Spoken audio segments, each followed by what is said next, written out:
had the girls, and they were ready to go. And he said, strangest thing happened. I was going by all those brothels. He said, I didn't know how I was going to get by because they didn't seem to see me. There was no action, and there were these big men out front, and they never took any action. Oh, they said, we know. We prayed before you came that God would send angels and put them in front of every door. Isn't that cool? Wow. Really cool. Wow. Yeah. So these things, these beings, when they show up, are pretty awesome. And he said, understand that the vision concerns the time of the end, or the ripening. Now understand clearly here, if I'm not able to finish this tonight, remember this: dual fulfillment. What he sees, the angel saying, represents the time of the end. Both something in the near future and the very far future. This ram and goat represent two things. Something's going to represent the end times at the time that's right now and the time that'll be right later. Everybody understand that? Okay. So he was very frightened. He's overwhelmed. In fact, he falls down, he faints, and goes into a deep sleep. It says, he's speaking to me, I went into a deep sleep with my face on the ground. So he had fallen forward. He touched me and raised me to my feet. So he swoons. He goes down. And he's in a deep sleep and almost comatose, and the angel raises him up. And so the angel raises him up and speaks to him, and he said, I'm going to tell you what will happen later in the time of wrath. Now, I want to be clear that there have been times of wrath on the earth. Now, to understand this, Daniel is a Jew, right? And he has been taken out of Jerusalem because of the wrath of God. Remember how God spoke through the prophets and said, if you don't clear up your act and you don't stop worshiping other gods and you don't stop pushing away from me, I will cause your enemies to rise up, and they will take you out of the promised land, and they will enslave you. Daniel lives for 70 years in the city of Babylon as a slave, but he progresses to a point of third man in the government. But his people are enslaved for 70 years. You know, Boney M., when we sat down by the rivers of Babylon, you know the song. Well, that is about the Israelites being in Babylon. This is historically documented stuff outside of the Bible. Israel was in Babylon for 70 years, mourning that they were away from the beautiful land, and it was a time of wrath. So there's a near fulfillment, and there is a time that's coming on the earth, which is called the time of Jacob's trouble. Now, Jacob's name was changed to Israel. So it's the time of Israel's trouble. It's called the Great Tribulation. It's called the 70th week. It's called the 7 years that God allows this Antichrist character to manipulate and con the people of Israel into allowing him access to their temple, and the whole world brings peace. And then after 3.5 years, he turns on Israel and brings a mask, comes off, as it were, just like, you know, that old Alien movie where they unzip their face and there's a lizard underneath.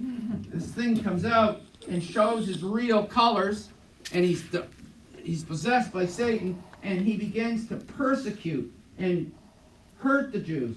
And it's called the time of the Lord's wrath.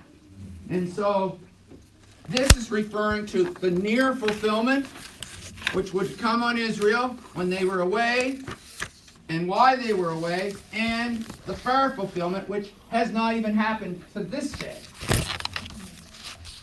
Carter Kinbroom said, I don't understand you Westerners talking about the tribulation period when you have lived through what I've lived through in the concentration camps and survived.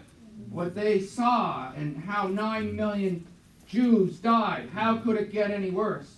Well, if you read the book of Revelation, as awful as the genocide of the 1940s was, and the genocide of other occasions that have happened in the last 100 years. There have been more genocides in the last 100 years, more wars, more people died from wars in the last 100 years since we got enlightened and civilized and moved away from God than there was in the thousands of years before.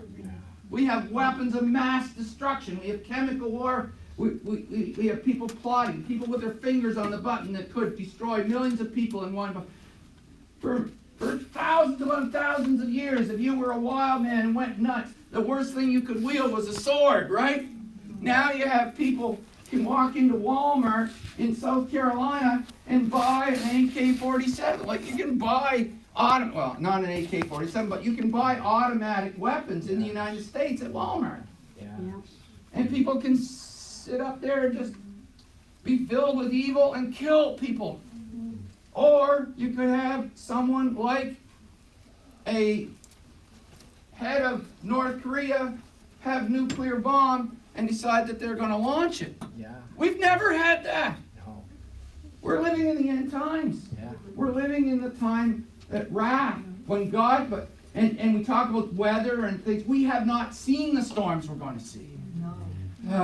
We have not yet seen the earth. The earth is going to upheaval. There are going to be volcanoes and earthquakes, tsunamis, and comets. And the universe is going to spin what seemed to be spinning out of control, but it's not spinning out of control because it is a controlled wrath of God being poured out. Yes. All creation is groaning, the Bible says, in expectation of the sons of God to be revealed. But it's going to get worse before it's better. There's a wrath ahead. But it's not for the people of God. Hear me today. That's why I said I don't want you to live in fear.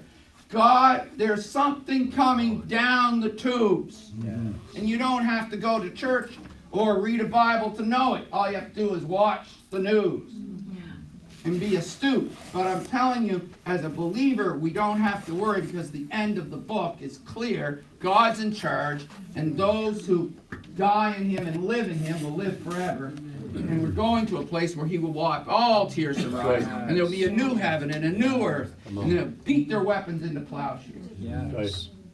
It's going to be a glorious day.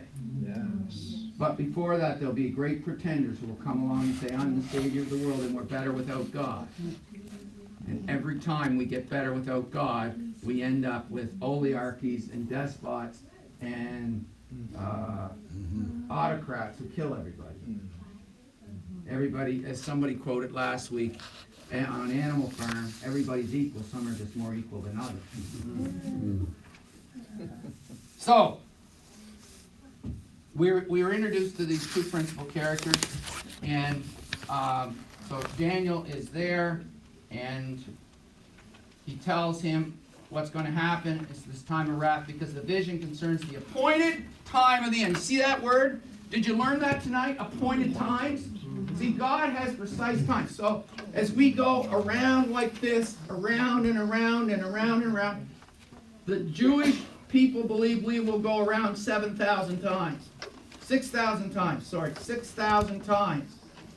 And then it'll come to an end, and then there will be another 1,000 revolutions. But at this time, the Messiah will have brought peace on earth. Now that really fits with the Christian belief of the millennial period, right? And so we're going around and around and around and around. And then there's, every time we go around, there's these appointed times. That's why you shouldn't dismiss the Jewish holy days, because they are appointed times, and they all point to Jesus. Jesus died on Passover for a reason, because every time passed from this institution back in Moses' day until the time of Jesus, every year thousands of lambs died so that the death angel would pass over. But you know that from the time Jesus died, they stopped Passover and killing the lamb. There's no need. Powerful. Today is Ash Wednesday. Okay. Not too much. It's interesting, isn't it? 40 days. 40 days before Easter. Unreal. Yeah. And of course, something I want to mention about Easter. Have you noticed Easter changes every year? Yeah. Early Easter, late Easter. You know why? Now, but think about this. How many days did Jesus die on? It is Ash Wednesday. How many times did Jesus die? Once. Well, if Harvey's birthday, when's your birthday, Harvey? June 16th. June 16th. So Harvey was born on June 16th. Harvey can only celebrate his birthday on June 16th. Jesus died on a certain day. He only died on that day. He doesn't die several times or a different year. So every year, Harvey's birthday is June 16th. It doesn't move to May 16th or May 13th. Why does Easter move? It's a Jewish calendar. Because Jesus' death is based on the Jewish calendar, which is based on the appointed times, or this. Yeah. And Easter is based on the Roman calendar, or Gregorian calendar, which is linear. And so Easter shows up at different times in the cycle. But Passover is the same every time. Yeah. And that's when Jesus really died. Yeah. And the Jewish calendar, about once every 3 years, has a leap month Right. to catch up. That's right. They have 13 months. And so when you get to the end, it's the same, because time is time. The accuracy of the measurement of Jewish time using the sun and the moon is as accurate, if not more accurate, than our solar system measurement. But Really interesting. you said like the going in cycle would be 6,000, right? Yes. So what What year? year according to Well, there's two different opinions on what year we're in. yeah. I read one last week that was 5,778. But there's another one that's much later that says it's 5,9,8 something. I can't remember. But they have a different, and it's all about who's measuring from where and so on. There's debate among the Jewish people as to, That's close. but it's close. Yeah. Is that because they have two different calendars? Yes. Like a civil one and a That's right. religious one? That's right. There's their civil calendar and there's. So these are good questions, really good, and really good points. And I know that for some of you, is anybody, let's be honest, are you struggling tonight? Is this like information overload? No. Be honest, I don't want everybody to like, oh man, I'm not Can't going get it. back there just to. No, but that menorah got 9 candles, but isn't the Seven. candlestick in heaven at 7? Mhm. Well, that's the one after the Maccabees. Right. That's representing 9 days. Which we are going to talk about. But that's not the menorah. Oh, no, that's not the original. The menorah is 7. Yes. But I got- That's correct. I thought you were doing that. That is correct. That's a great observation. And you know what? This prophecy has everything to do with Hanukkah. Everything to do with Hanukkah. You'll find that out. Isn't that interesting? The last time I taught on Daniel, there was a Jew in the class. He goes, "You're talking about Hanukkah!" I go, "Yeah." He goes, "That's too cool." Because he thought it was really cool. We're talking about Jewish holidays. All right. But I want to tell you something. The Jewish calendar is our calendar. The Jewish holidays are our holidays. Okay. By the way, what was Jesus, a Christian or a Jew? The Jew. I'm going to tell you what happened. The vision concerns the appointed time at the end. Two-horned ram that you represents the kings of Media Persia. Am I out of time, Lola? 7:53. Great. Okay, so Media Persia. Now, here's Media Persia is the Medes and Persians. There was a lady here a couple of weeks ago. I don't know who she came with. Did she come with you, Aida? The lady from Iran? Oh, you're on. This lady, we had a lady in class 2 weeks ago with some Iran, and she said, I'm from Persia. I said, yeah, absolutely. Iran, modern day Iran, is Persia. So, do you know that Iran has always been a very powerful country? Yeah. And Babylon is modern day Iraq. So Iraq and Iran, Syria, Israel, Egypt, Lebanon, Turkey, some of Saudi, but mostly Saudi was mostly just desert and uninhabited with Bedouins. But those areas at this time were the center of the world. Those were and so during the Babylonian times, those were the powerful nations. And then but when is Daniel in time having this vision? Which empire is in its flourish or still flourishing at this time? This is Babylon. Remember, this is Belshazzar. It's near the end. We're two generations back from Nebuchadnezzar. But Daniel's still alive. And Babylon, the handwriting hasn't come on the wall yet, so to speak. And so Babylon, and so think about this. He is being told that the kings, that this two-horned ram represents the kings of Media Persia. That would be like me, well, I won't get into what it's like me doing, but he's talking about something that's in the future at that time, right? We look back at his history, go, oh, he's talking about the Medes and the Persian, that Persian Empire came and went and so on. Daniel, this hasn't happened yet. You following that? It hasn't happened yet for a long time. Until the handwriting on the wall and Cyrus begins to rise and so on. So Daniel's hearing about something that's still futuristic, but it is in the near future. And the shaggy goat is the king of Greece. Now, I don't know if Daniel knew who Greece was. I really don't. Because Greece, you've seen the pictures, Greece is like from here to Toronto, from where he is, and he can't get on a 747 and fly to Toronto. He can't even get a car to drive up to Toronto. He can't even get a camel to go over there. He can't, in fact, he is captive. He can't leave home. That's why he's not in Susa. He's a captive. He's not going to Susa. He's got to stay in Babylon. He's got to stay in the city of Babylon. And he probably doesn't even know where Greece is, and yet he's being told this word. That is why protractors who said, well, we can't allow the Bible to be supernatural. If somebody can write supernaturally about a nation that doesn't exist and name it hundreds of years before it's named, there's one or two things. It's either supernatural and right, or it's a forgery and a fraud. Yeah. Well, people who don't want to believe in God for many, many years, even people, academics who studied the Bible said, Daniel is forged.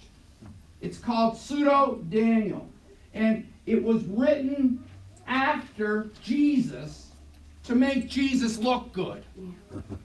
And it was written with such precision that it could not have been written before this happened, because if it's written when it was supposed to have happened, these nations weren't even around. So how could he be that precise?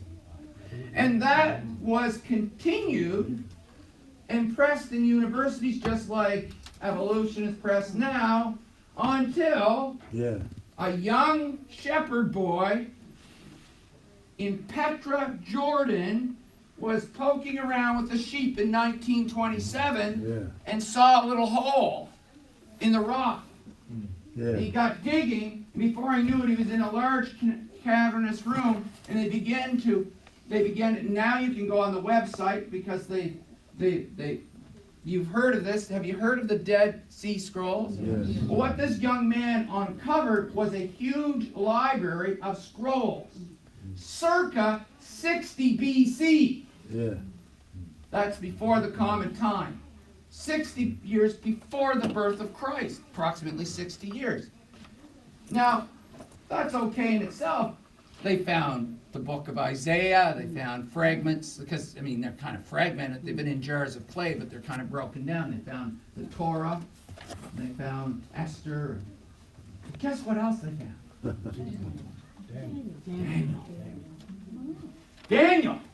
Daniel was in the ground 60 years The book of Daniel was in the ground in a library 60 years before the birth of Christ. So it wasn't written 120 years after Christ to make Christ look good. That's right. Because that would be even more of a magician thing. Go ahead. Yeah, well, they wrote it 120 years before. They got in a time machine, and went back into time. They stuck it in the ground. They went, no! That takes, ridiculous.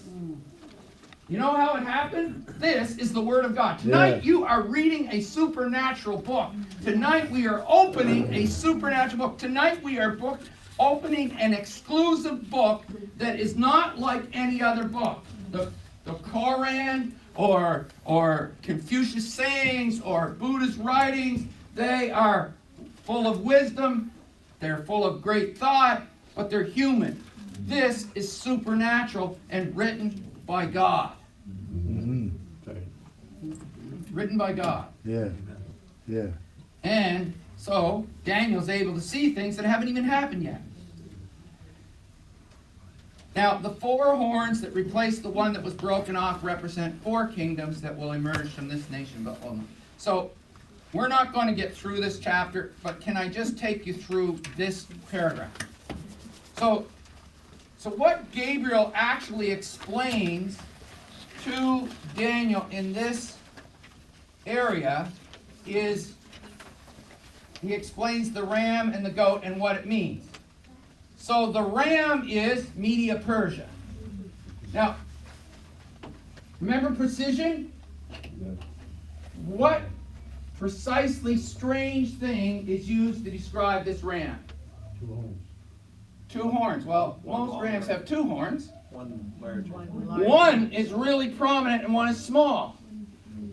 Do you know that the Media-Persian Empire was not an equal empire? The Persians were massively strong, militaristically strong, geographically strong, politically strong, but they needed a smaller partner be with them, and that was the Medes. The Medes. And so you had the weaker Medes meshing together with the Persians, a coalition to create an empire. The Medo-Persian Empire, but it was not an empire of equals. There was the large... Now, think about this. In the Bible, what does the horn represent? Strength. Strength, and another word I'm looking for. The shofar. Shofar is the ram's horn. Represents something else. So the shofar represents something else. Some kind of corny, I'm not- Well, that's where the oil is, right? It represents authority. The horn represents authority. So that's why the oil's poured out of it. That's why it's the sounding the alarm. It's the representative authority. And you will see in the book of Revelation that Jesus is referenced as having the horn of salvation. So the horn is authority. Jesus has the authority to grant salvation. So if horn is authority and one of them had one horn was bigger than the other, we can say that one of the countries, as part of this coalition, had more authority and power than the other. Isn't that precise? 100 and some years in advance, dozens of years in advance, this man is describing the Medo-Persian Empire, and not just describing it as a ram, and the ram is running in 3 different directions. The Medo-Persian Empire never went east. East is India. East is Pakistan. East is Afghanistan. Never went that way. It went west. It went south. It went north. Never went east. Interesting, isn't it? Then one of the greatest enemies they ever had, the Persians ever had, were the Greeks. And you can go into extra biblical history and you will see that the Greeks were attacked by the Persians, Medo-Persian Empire, and you know all the story of the Carthaginians and the Spartans and all of that. That's the Greeks predating. They were pretty much a localized civilization until a man by the name of Alexander grew up, a very young man. A very young man, and he began to conquer. And first he conquered Greece, then he moved in 4 different directions. He expanded into Italy. He expanded across into modern-day Turkey, Asia Minor, if you will. He went south down into Egypt. He went west. He went east through Syria, east through Iraq, east through Iran, east through India. He took it all. By the time he was 32 years of age, he owned the world. 32 years. Yeah. Old. How old are you, Pastor? Almost 36. So he would have been 4 years younger than this young man, and he was the ruler of the world. Yeah. There's never been anybody like him since. He didn't have tanks, he didn't have bombs, he didn't have planes, Hitler couldn't do it. Hitler, Napoleon, none of them could imitate what he did on the backs of camels and horses. Right. It's never been done since. Even the Romans took a long time to conquer how much he conquered. This man ruled the world, but he couldn't control himself. He was out of control. He was a man out of control. And not a great administrator, because when he died, suddenly, he died of a terrible disease.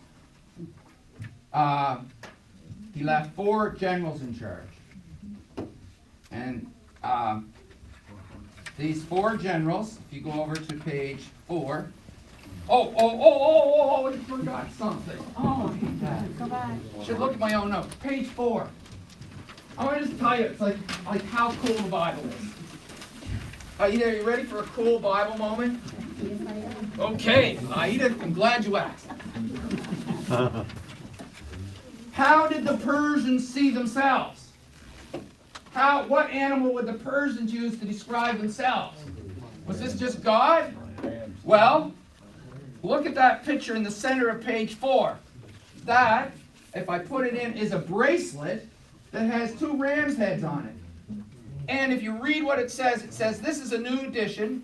I got this right out of the internet, but it's from a museum. A beautiful Achaemenid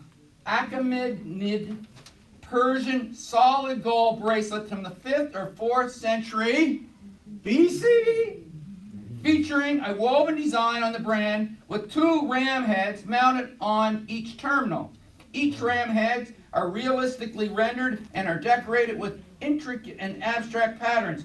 Rams in ancient Persia were held in high regard as they were seen as the symbol of virility.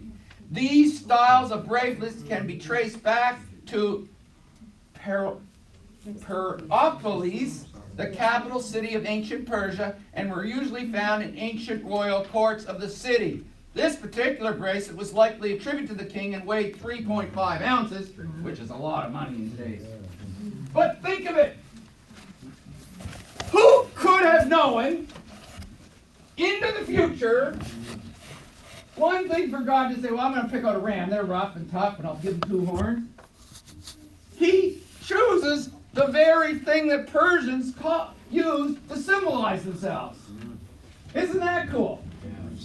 And what's even cooler, if you look underneath, is an ancient Greek coin. A silver coin, starter ancient Greek coins, silver, because the Greeks... Now, remember when Pastor Joe was here and he spoke about the zodiac signs? Yes. The zodiac sign that the Persians see themselves under is the ram. And the word Sagittarius is what the Greeks see themselves with. And you check the word Sagittarius in the Greek, it means goat. The Greeks saw themselves as symbolized by the goat. So isn't that cool? Now, Aida, isn't that cool? Isn't that a cool biblical moment? Oh, I love the Bible. I love preaching about something that's so amazing. Because I never stop being amazed. Every Wednesday I come in here with you guys and we get amazed again. Right? Yeah. We get amazed again. We've blown out of the water again. Because not only are both the ram and the goat mentioned in the Old Testament as symbols of power. Now this is a direct quote that I took. I want to read to you. But Kuma has noted that different lands were assigned in the signs of the zodiac according to their astronomical geography. In other words, where they were situated under what stars. In this view, Persia is thought of as under the zodiac sign of Aries, the ram, and Greece sharing with Syria the principal territory of the Seleucid monarchy. And that's really important because Antiochus Epiphanes, if you know what I'm talking about, was a member of that. That horn that grows out of the side of the fourth horn. The zodiac sign of Capricorn, the goat, the word Capricorn is derived from the Latin, not Greek, caper or goat. And cornu, a horn. Goat with a horn. Woo! I think we should stop there and pick up next week on page 5 and talk about the four horn. Please bring back the papers. Okay. Yes, please, that would be so gracious of you because it's a lot of work when Lila has to reproduce them. We understand if you don't. This is a place of grace and not judgment, but we won't stone you. We will have Lee walk on you.